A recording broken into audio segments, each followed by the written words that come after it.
末日将近，深渊般的你，你在哪儿？邪龙大人，属下来了。 Halo dulur Sampurasun, bagaimana kabarnya? Semoga kalian sehat selalu dan diberi rezeki yang melimpah. Balik lagi bersama kami di channel Lalajo Anime. Pada video kali ini kita akan kembali melanjutkan alur cerita Iwarenaki Jaryo Nintei. Oke lah, tanpa berlama-lama kita langsung saja ke alurnya.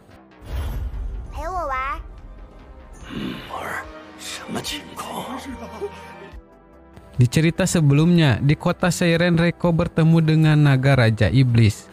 Di sana, ia malah bermain dengan naga itu hingga ia ketakutan.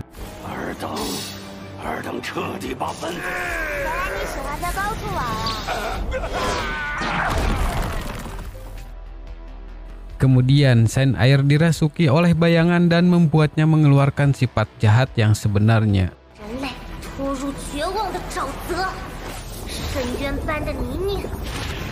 Beruntung serangan yang ia kumpulkan berhasil digagalkan oleh Reiko.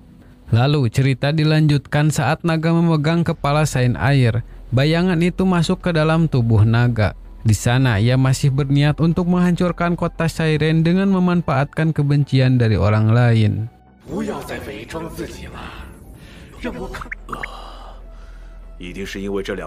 Ia mencoba menghasut naga untuk mengeluarkan kebenciannya. Namun, naga malah kebingungan mendengar suara tersebut. Ia malah berpikir hari ini sangat kelelahan hingga berhalusinasi. Setelah melihat kekacauan telah berakhir, mereka pun berniat meninggalkan kota Seiren.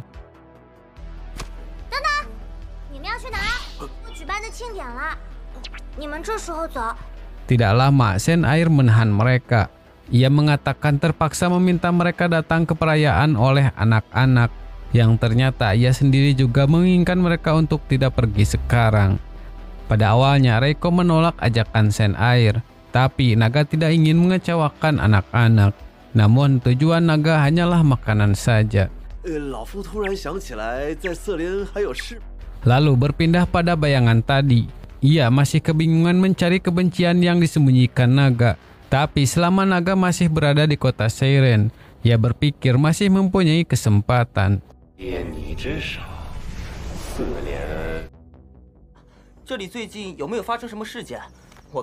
Di sisi lain, di pinggiran kota Seiren, terlihat ada seorang pria muda yang menanyakan keadaan kota Seiren.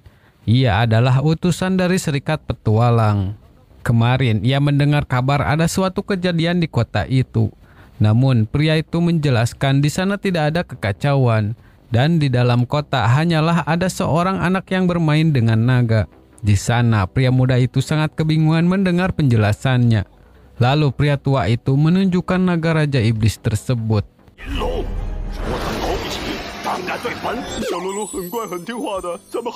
Terlihat setelah bertemu dengan Reiko, ia terkena mental. Karena merasa ada yang tidak beres, pria muda itu pun menuliskan berita.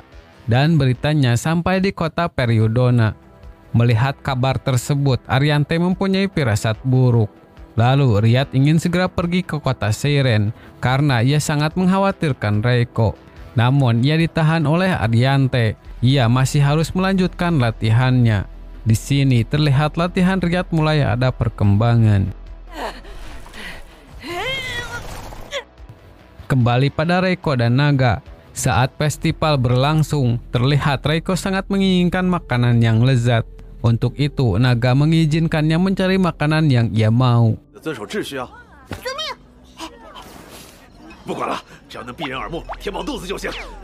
Kemudian, secara kebetulan naga melihat domba yang sedang asik makan.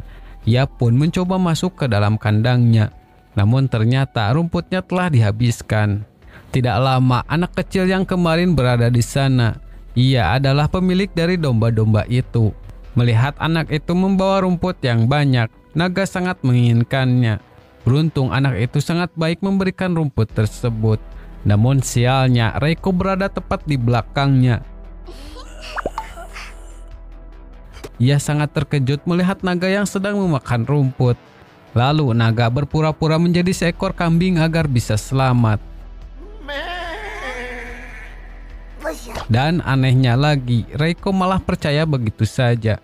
Ia berpikir mungkin karena kelelahan, jadi ia melihat domba seperti naga.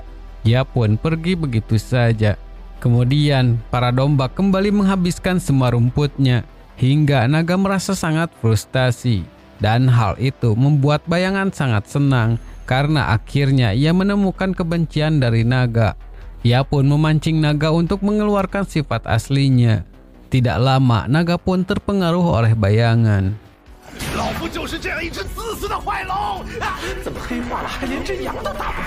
Namun pada kenyataannya, meski ia sedang dalam pengaruh kebencian, naga masih tidaklah kuat. Ia tidak bisa mengalahkan domba sekalipun.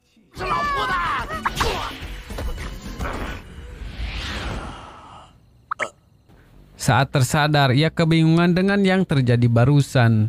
Lalu anak itu mengajak naga pergi keluar besok hari. Ia tahu tempat rumput yang banyak untuk naga makan. Keesokan harinya saat mereka mencari rumput, di sana anak itu menunjukkan naga yang kemarin bermain dengan Reiko. Terlihat naga iblis masih terkena mental sampai sekarang. Anak itu berpikir naga iblis adalah temannya. Karena tidak ingin dicurigai, naga pun berbohong memang benar ia adalah teman sirkusnya. Untuk itu, ia meminta anak itu segera pulang. Setelah anak itu pulang, naga mencoba berbicara pada naga iblis. Sebagai gurunya, ia meminta maaf atas masalah yang dibuat Reiko. Tapi, naga iblis terlihat kesal ketika ia mendengar naga adalah gurunya. Namun ternyata...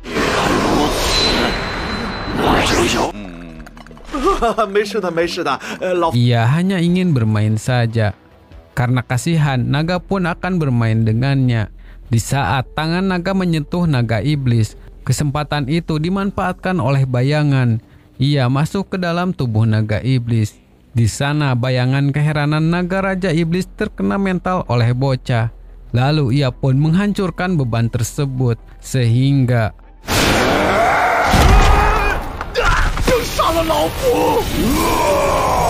di saat ia akan menyerang, naga memanggil Reiko untuk segera datang. Dan benar saja, Reiko dengan cepat menahannya. Meski dalam keadaan mode kebencian, Reiko masih jauh lebih kuat.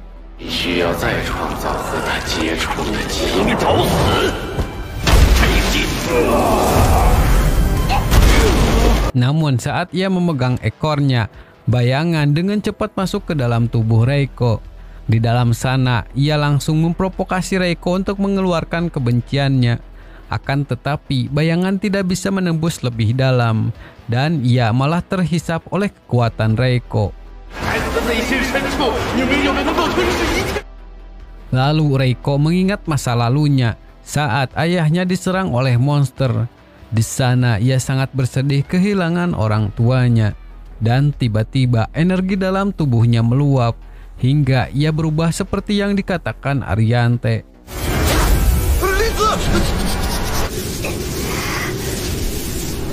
Di saat itu naga tidak bisa berbuat apapun. Tidak lama Ariante datang menyelamatkan naga. Ia mengatakan ketakutannya selama ini terjadi. Sekarang Reiko telah menjadi iblis sepenuhnya. Dia memiliki kekuatan iblis yang kuat tertidur di dalam dirinya. Tapi sekarang seseorang telah merusak segel itu. Dan kekuatan iblis itu telah mengambil alih tubuh Reiko.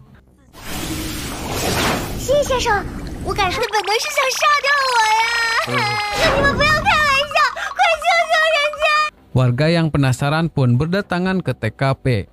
Namun Reiko tidak ragu untuk menyerang mereka. Beruntung Ariante masih sempat menahan serangannya. Kemudian ia menyuruh warga untuk segera pergi dari sana. Para warga percaya Saint Air akan melindungi mereka. Tapi pada kenyataannya Saint Air lah yang paling ketakutan.